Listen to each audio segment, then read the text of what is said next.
Hello, it's Emma Holmes at Coaching Rockstars, and I am just jumping in to talk a little bit about outsourcing. So, getting some extra help in your business. And I often say, do you know what? You can do this all by yourself, but you can't do it alone. And so often there becomes a point where two things happen.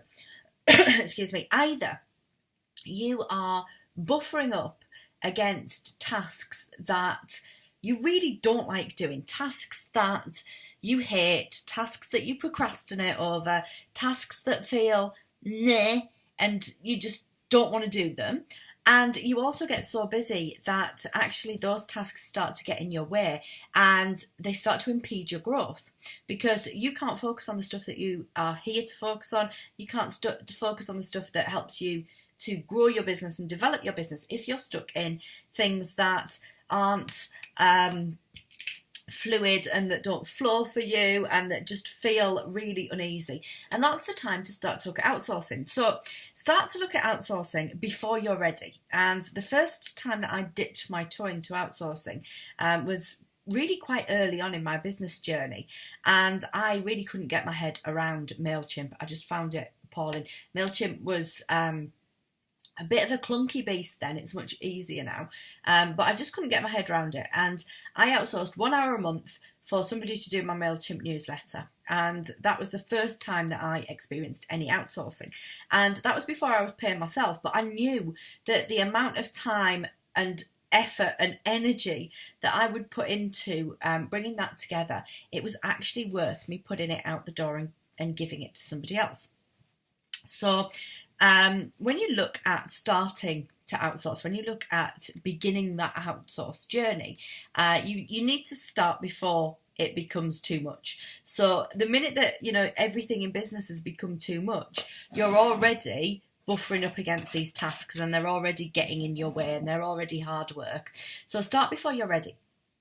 Know that at the outset, it is probably going to take you a little bit longer than it would usually. I get caught in this trap an awful lot.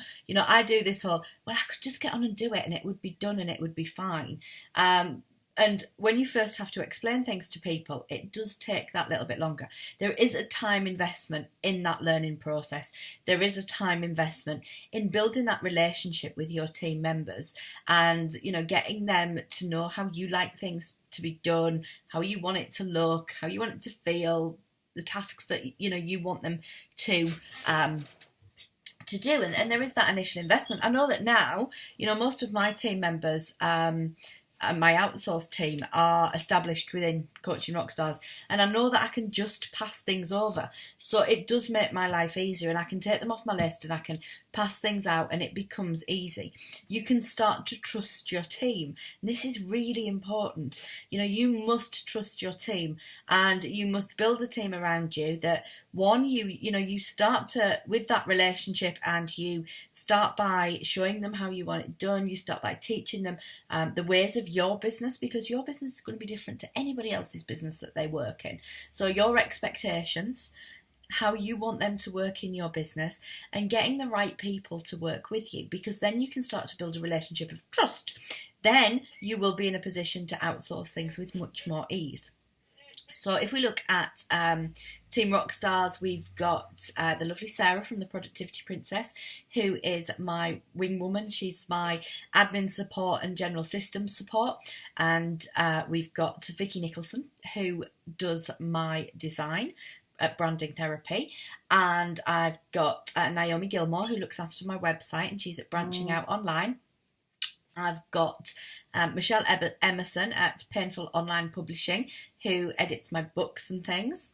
And I've got Julie from JLA Accounting, who looks after my accounts and finances. And Becky Coop, who helps me with my social media marketing. So it's quite a big team now. But like I say, I started out by outsourcing 1 hour a month to do a newsletter.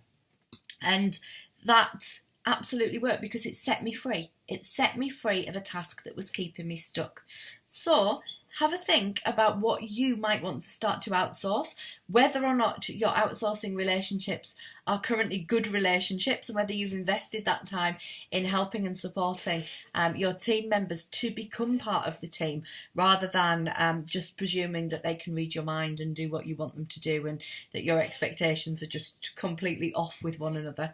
And, you know, I think that building a team around you is such an important part of business growth ultimately, because like I say, you can do it alone, but you can't do it all by yourself. Speak soon. Bye.